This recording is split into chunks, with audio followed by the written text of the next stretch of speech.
Hey everyone, welcome back to my channel. So आज के video में हम लोग बात करने जा रहे हैं applications of dimensional analysis part 3 पे।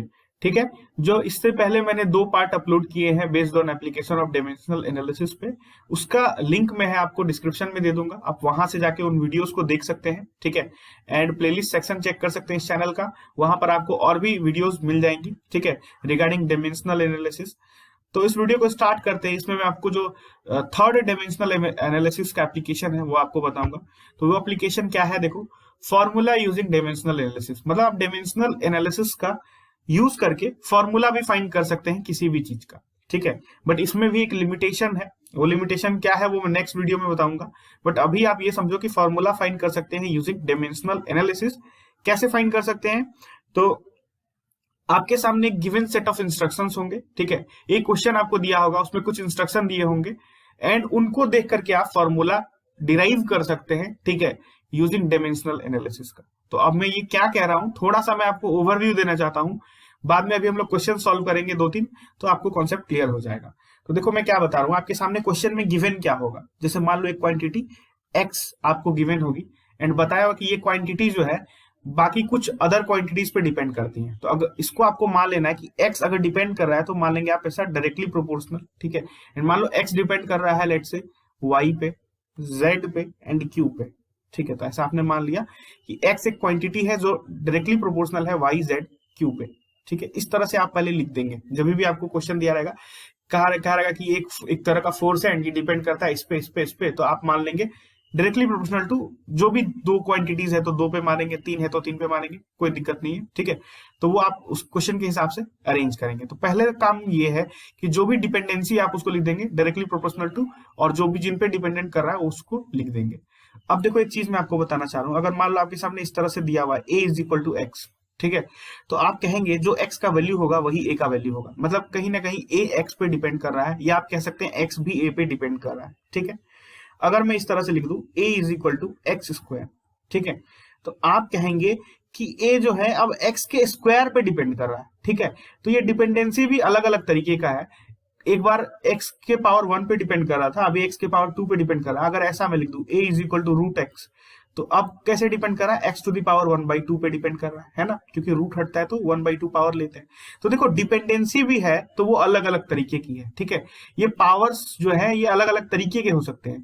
तो अगर आपको क्वेश्चन में दिया हुआ है कि x is dependent on y, x is dependent on z, x is dependent on q, तो आपको एग्जैक्टली नहीं पता कि किस तरीके से डिपेंड कर रहा है वो चीज, है ना। तो आप मान लेंगे कि लेट से y का पावर a पे डिपेंड कर रहा है, z का पावर b पे डिपेंड कर रहा है एंड q का पावर c पे डिपेंड कर रहा है। आप इस तरीके से अपने मन से ही इसको एज्यूम कर लेंगे। ठीक है, तो यहां तक आपको करना है पहले क्वेश्चन में। उसके बाद क्या करना है, ये प्रोपोर्शनलिटी हटेगा तो प्रोपोर्शनलिटी कांस्टेंट आएगा, हम जानते हैं।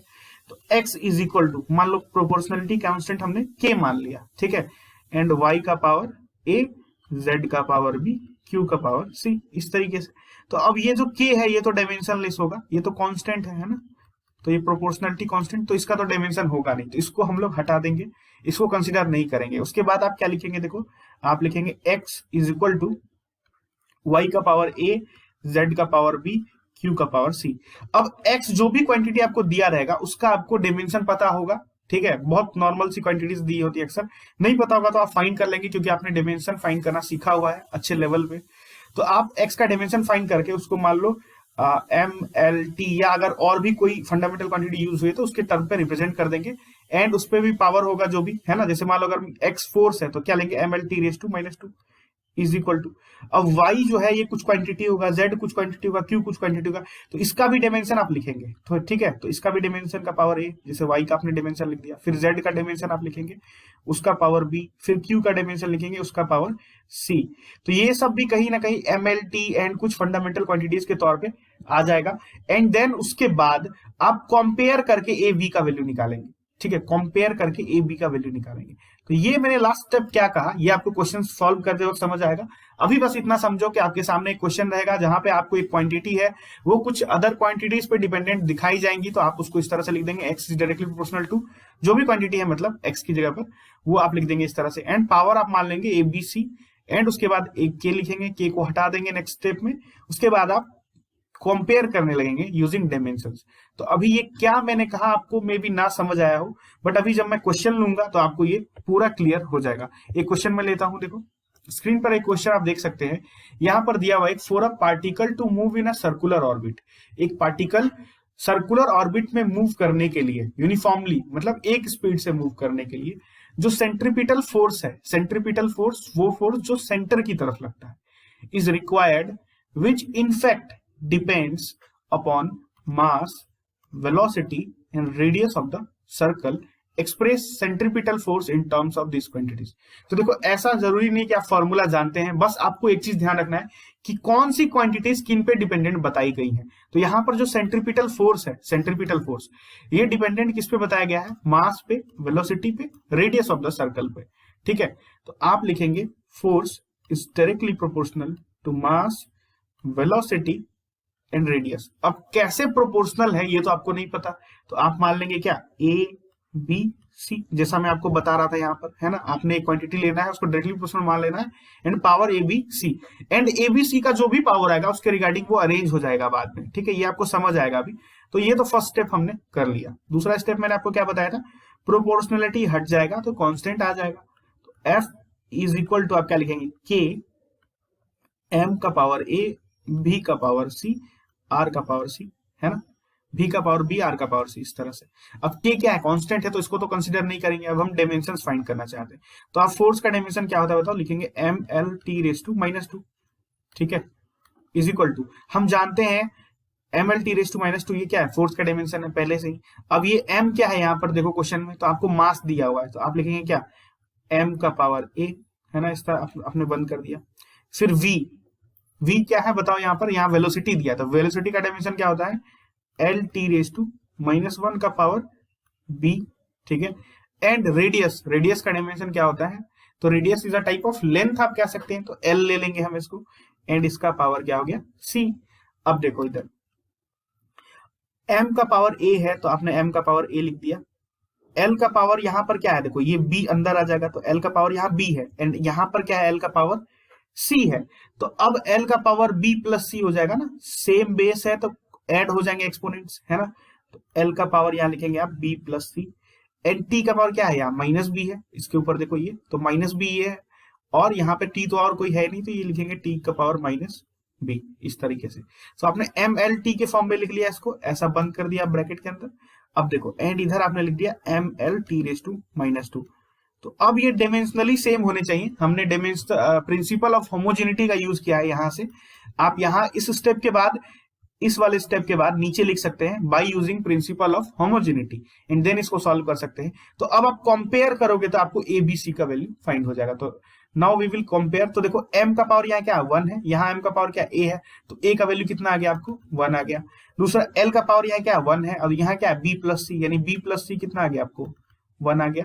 तीसरा क्या है t का पावर -2 एंड t का पावर -b, तो -2 इज इक्वल टू -b, तो ये माइनस माइनस कैंसिल हो गया, तो यहाँ से b इज इक्वल टू क्या आ गया 2 आ गया, a इक्वल टू आपका 1 आ गया, एंड b को अगर आप इस इक्वेशन में डाल दोगे 2, तो c आपका कितना आ जाएगा -1 आ जाएगा। तो ये आ गया c आपका -1। ठीक है, यहां तक आप समझ गए। तो हमने ए बी सी का वैल्यू यहां पर फाइंड कर लिया है। अब क्या करना है देखो, तो अब मैं थोड़ा सा इसको इरेज करता हूं। ठीक है, मैं थोड़ा सा इरेज करता हूं ऊपर वाले टर्म को, तो आपको समझ आएगा। ठीक है, अब देखो हमने ये जो यहाँ पे लिखा हुआ था वो मैं यहाँ लिख देता हूं। देखो हमने लिखा हुआ था f इज इक्वल टू क्या लिखा हुआ था, m का पावर a, v का पावर b, r का पावर c।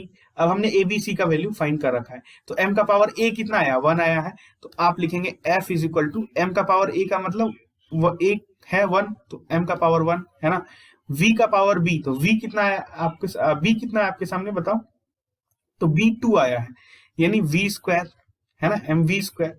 और r का पावर कितना आया -1, तो mv, और उसके बाद हमने c लिखा था विच इज -1 है ना, सॉरी ये r लिखा हुआ था विच इज -1 है ना, जो ये c का वैल्यू आया है। तो अब आप क्या लिखेंगे f is equal to mv square, और r को नीचे भेज दोगे mv स्क्वायर बाई r। तो ये आ गया कि आपको सेंट्रीपिटल फोर्स का फॉर्मूला एक्चुअल में जो है। तो ये देखो आपको डिपेंडेंसी पता चल गया कि m का पावर 1 डिपेंडेंट है, वेलोसिटी का पावर 2 डिपेंडेंट है, एंड जो r का है वो इनवर्सली है रिलेशन फोर्स के साथ, है ना। तो ये चीज आपने देख लिया। तो हमने डिमेंशंस का यूज करके प्रिंसिपल ऑफ होमोजेनिटी यूज किया, डिमेंशंस को यूज किया, एंड हमने फॉर्मूला को डराइव कर लिया है। ठीक है, ये किसका फॉर्मूला है? सेंट्रीपिटल फोर्स का फॉर्मूला है। तो इस क्वेश्चन में आप देखो, इसमें आप कैसे कर सकते हैं इसको। तो यहाँ पे भी वैसा ही है, बहुत नॉर्मल सा क्वेश्चन है, और ये एससी वर्मा के सॉल्व एग्जांपल से मैंने आपको लिया हुआ है। ठीक है, यहाँ पर बताया गया, देखो the heat produced in a wire, एक वायर में जो हीट प्रोड्यूस होता है जब इलेक्ट्रिक करंट उसे पास हो रहा होता है, वो डिपेंड करता है किस पे? करंट पे, जो इतना करंट पास हो रहा है, रेसिस्टेंस पे, उस वायर का रेसिस्टेंस कितना है, और कितने टाइम के लिए पास हो रहा है। ठीक है, तो ये फॉर्मूला शायद आपने 10th में पढ़ा होगा, उसी को हम लोग डिराइव करने जा रहे हैं। ठीक है, तो अब ये 3 चीजों पर डिपेंड करता है, और वो सब सारी चीजें लिखो, आप पढ़ लेना इसको। डायमेंशनल फॉर्मूला ऑफ आपको रेसिस्टेंस दिया हुआ है, and heat is a form of energy आपको बताया हुआ, तो ये आप पहले से भी जानते थे। ठीक है, हमने रेसिस्टेंस का डायमेंशन भी फाइंड करा हुआ है। तो देखो क्या है, हीट जो एनर्जी है वो यहाँ पर डिपेंडेंट है किस पे? वो आपको डिपेंडेंट है करंट पे, तो आपने लिख दिया करंट पे, आई पे, रेसिस्टेंस पे तो रेसिस्टेंस पे, एंड किस पे? टाइम पे। ठीक है, एंड इसका पावर हम मान लेंगे ए बी सी। तो आपको यही करना है फर्स्ट स्टेप, कि आपको क्वेश्चन पढ़ना है, जिसपे भी डिपेंडेंट है उस पे आप डायरेक्टली प्रोपोर्शनल मान के ए बी सी कर देंगे, एंड एट द एंड आपको जो ए बी सी का वैल्यू आएगा ये आपको बता देगा कि एक्चुअल में डायरेक्टली प्रोपोर्शनल है, कि स्क्वायर रूट के प्रोपोर्शनल है, कि एक्चुअली में इनवर्सली प्रोपोर्शनल है। तो वो ए बी सी के पावर्स जो भी आएंगे आपको वैल्यू, वो आपको बता देंगे एट द एंड। ठीक है, तो अब देखो ध्यान से, ये इतना कर दिया आपने, अब क्या करेंगे आप? H is equal to proportionality हट जाएगा, तो एक प्रोपोर्शनलिटी कांस्टेंट आ जाएगा के। ठीक है, and I to the power A, R to the power B, T raise to C, इस तरह से। अब k is what? k is a type of constant, तो हम इसको तो कंसिडर करने नहीं जा रहे हैं। तो अब आप लिख सकते हैं यूजिंग प्रिंसिपल ऑफ होमोजेनिटी। ठीक है, तो ये आपने लिख दिया ऐसा, प्रिंसिपल ऑफ होमोजेनिटी। तो ये आप ध्यान रखना, ठीक है, कि आप ये लिखो, मेक श्योर, क्योंकि आप प्रिंसिपल ऑफ होमोजेनिटी यूज करके आगे क्या करोगे। तो देखो h का डायमेंशन लिखो, तो h is what? It is a energy. तो एनर्जी का डायमेंशन तो यही होता है M L square T raise to minus 2, है ना।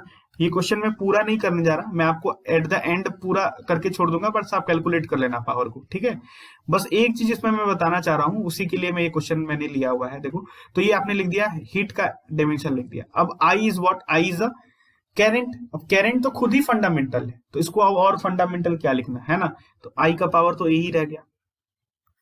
ठीक है, अब रेसिस्टेंस, तो रेसिस्टेंस का दिया हुआ है डायमेंशन, तो ये लिख दो आप रेसिस्टेंस का dimension, M L to the power 2 I raise to minus 2 T raise to minus 3, इस तरीके से। एंड इसका पावर क्या है? ऊपर बी है, तो ये बी सब पावर्स के साथ क्या हो जाएगा? मल्टीप्लाई हो जाएगा, ये तो आप जानते ही है ना।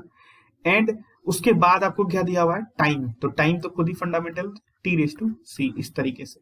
अब आप ये बी को अंदर ले जाओगे एंड पूरा लिख दोगे इस तरह से। ठीक है, एंड जो सेम आपका जो वो आएगा, क्या कहते हैं, सेम बेस आएगा, उसको उसके पावर्स को क्या कर देंगे? हम ऐड कर देंगे। तो जो फाइनली आएगा, तो मैं थोड़ा सा ऊपर इरेज कर देता हूं, उसके बाद लिखता हूं, क्योंकि मेरे पास स्पेस नहीं बचा। ठीक है, तो ये मैं यहाँ पे इरेज कर दे रहा हूँ, आप इन चीजों को नोट भी करते रहना साथ साथ। तो यहाँ पे आप क्या लिख सकते हैं? आप देखो, आप लिख सकते हैं एनर्जी का हमने लिख दिया M L square T raise to minus 2 is equal to, आपके सामने क्या आ गया? देखो, m का तो पावर b ही रह गया, क्योंकि और कोई m तो है ही नहीं, तो m का पावर ये आपने डाल दिया b। ठीक है, एंड l का पावर क्या हो गया? 2b, तो ये डाल दिया l का पावर आपने डाल दिया 2b। फिर उसका t है, तो t का पावर क्या हो गया? देखो, t का पावर माइनस 3b, और यहाँ c, तो यहाँ क्या गया? माइनस 3b प्लस c, है ना। इस तरीके से मैं थोड़ा फास्ट कर रहा हूँ, शायद आपको ना समझ आ रहा हो, तो आप ध्यान से देखना, जरूर समझ आएगा। बेसिक सी चीजें हैं, आप ये सारी चीजें 7th-6th स्टैंडर्ड से पढ़ते आ रहे हैं मैथ्स में। ठीक है, एंड आई का पावर ये a है, एंड यहाँ पर आई का पावर क्या है? माइनस 2b, तो a क्या आ गया? a minus 2b। ठीक है, I raise to a minus 2b, इस तरीके से आ गया। ठीक है, तो अब आप कंपेयर कर सकते हैं इजीली। तो अब मैं ये नीचे वाले जो 2 लाइन है उनको मैं इरेज कर देता हूँ। ठीक है, तो आप इन चीजों को भी नोट कर लिए होंगे आई गेस। ठीक है, नोट्स आपको बनाना जरूरी है, जैसे से आप लेक्चर देख रहे हैं। ठीक है, पहले या तो आप लेक्चर को देख लो, उसके बाद नोट्स बनाओ, तो आपका रिवाइज भी हो जाएगा, ऐसा भी आप कर सकते हैं। तो अब देखो m का पावर यहाँ b है, यहाँ m का पावर क्या है 1 है, तो b का आपका वैल्यू कितना आ गया 1 आ गया। l का पावर यहाँ 2b है और l का पावर यहाँ 2 है, तो ये आपने लिख दिया 2b इज इक्वल टू 2, तो यहाँ से भी b का वैल्यू वही आना था, है ना 1 ही। अब देखो यहाँ क्या है t⁻⁻2 एंड यहाँ क्या है -3b प्लस c, तो ये डाल दिया आपने -2 इज इक्वल टू क्या डाल दिया -3b प्लस c। अब b का वैल्यू हम जानते हैं 1 होता है, तो यहाँ पे पुट कर दो यार b का वैल्यू 1, तो -2 इज इक्वल टू 3 -3 अब प्लस c, तो ये आपने अब c का वैल्यू क्या निकाल लिया, c का वैल्यू इसी तरह से कैलकुलेट करके आपके सामने 1 आ जाएगा, है ना। तो ये आ गया आपके पास, सॉरी ये -1 लिखा गया, ये c का वैल्यू 1 है, ठीक है। अब यहाँ पर i का पावर है a-2b और यहाँ तो i है ही नहीं, तो अब क्या करें, तो हम ऐसा मान सकते हैं ना कि इस डायमेंशन में i का पावर 0 है ना, ऐसा मान सकते हैं। And something to the power 0 अब क्या होता है 1 ही होता है, तो ये हमने यहाँ मान लिया कि i का पावर 0 है, तो ये क्या आ गया a-2b को आप कंपेयर करेंगे तो ये क्या आ गया सॉरी एक सेकेंड, ये मैंने फिर से गलत लिख दिया यहाँ पे, a-2b इज इक्वल टू आप क्या लिख सकते हैं 0, तो यहां से आपको क्या आ गया a is equal to 2b and b का वैल्यू हमने 1 निकाला हुआ है, तो a इज इक्वल टू क्या आ गया 2 आ गया आपका। तो हमने इसी तरह से a का पावर 2 निकल गया, b का पावर 1 आ गया, c का पावर 1 आ गया, तो a 2 आया, b 1 आया, c 1 आया, ठीक है। तो जो फाइनली हमने फॉर्मूला लिखना था, इसको मैं सारों को इरेज कर देता हूं और फिर आपको बताता हूं, ठीक है। आप देखो h is equal to i का पावर a, r का पावर b एंड t का पावर c, तो a का वैल्यू कितना आया आपके सामने स्क्वायर आया, r का वैल्यू कितना आया 1 आया और t का वैल्यू कितना आया 1 आया, तो ये क्या आ गया i square r t h equals to, and ये फॉर्मूला आपने 10th में भी पढ़ा हुआ है, ठीक है। तो ये आपको देखा आपने किस तरीके से हमने डिमेंशंस का यूज करके जो है आपको ये फॉर्मूला डिराइव कर लिया। तो आप कह सकते हैं कि एक एप्लीकेशन एक यूज डिमेंशनल एनालिसिस का क्या है कि आप फॉर्मूला भी डिराइव कर सकते हैं using dimensional analysis, but there is a limitations also.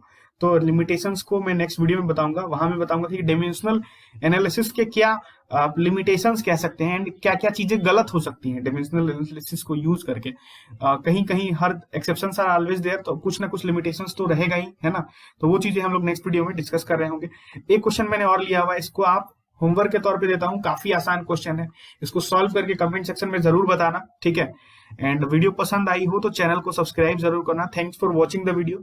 थोड़ा सा चैनल के बारे में बताना चाहता हूँ कि चैनल पे मैं आपको SC वर्मा, ठीक है, सिंगेज पब्लिकेशंस की जो बुक है जिसके ऑथर BM शर्मा है फिजिक्स के लिए, ठीक है, एंड जो DC पांडे की बुक है, ये तीनों बुक के जो अच्छे टफ क्वेश्चंस, कॉन्सेप्चुअल क्वेश्चन जिसमें स्टूडेंट फंस जाते हैं अक्सर, वो सारे क्वेश्चंस में प्रैक्टिस कराऊंगा, ठीक है, along with the previous year questions as well. JEE NEET के प्रीवियस ईयर क्वेश्चन भी कराऊंगा। तो ये चैनल आपके जेई या नीट के प्रिपरेशन में, या अगर आप कोई भी कॉम्पिटिटिव एग्जाम के प्रिपरेशन कर रहे हो, even for your boards, NCERT भी मैं आपको सॉल्व कराऊंगा, ठीक है। हर चैप्टर के कंप्लीट होने के बाद मैं एनसीईआरटी एक्सरसाइज का सॉल्यूशन अपलोड कर दूंगा, SC वर्मा के एक्सरसाइज का सॉल्यूशन अपलोड कर दूंगा, सिंगेज के टफ क्वेश्चन सॉल्व करा दूंगा, DC पांडे के करा दूंगा। तो वो काफी ज्यादा कंटेंट में दे रहा हूँ इस चैनल पे, तो चैनल को आप सब्सक्राइब कर सकते हैं। ये आपको काफी ज्यादा हेल्प करेगा आपके जेई या नीट के प्रिपरेशन में। सो एक बार फिर से thanks for watching the video, and channel पर नए हो तो सब्सक्राइब कर देना। मिलते हैं नेक्स्ट वीडियो में, टिल देन थैंक यू।